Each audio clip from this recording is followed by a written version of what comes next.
that's where the wheels kind of came off the track for me because we're up partying all the time. You go to work and just stay sober enough to get the job done. And I had my dad there, and I've tried to hide all this from him over the years. But we were at Crazy Eight, and I had a buddy of mine, and he's in jail now, still for drugs. And actually, I think he ended up shooting a guy over in Vicksburg a couple years ago. And he was an electrician. And I don't know what it is about electricians and plumbers and stuff. At least they used to. Man, they always could find some meth. That's for sure. So I was 25, 26, and that's where it really started. And that's kind of where the train came off the tracks, was around 2001.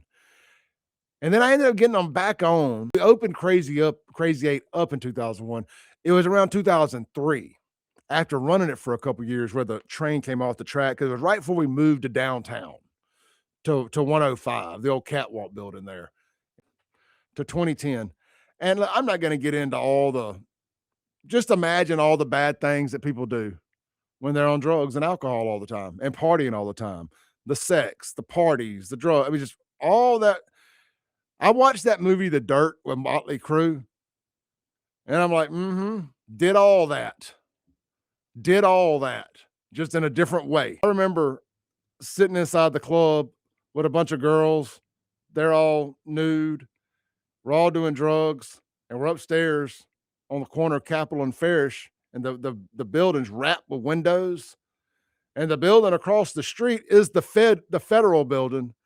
And I always just thought, there's the FBI right there. Wouldn't it be? Isn't it funny that we're over here doing all these drugs, and there's the FBI, the CIA, and the DEA right across the street? They never did us.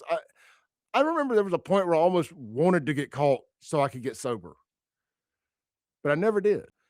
But I really wanted to address the drugs stuff today more than anything, because if you got young kids listening this morning, or if you're young, man, I don't know what the drug of the day is. I know meth is just so prevalent, but ketamine, whatever it is, stay the hell away from it.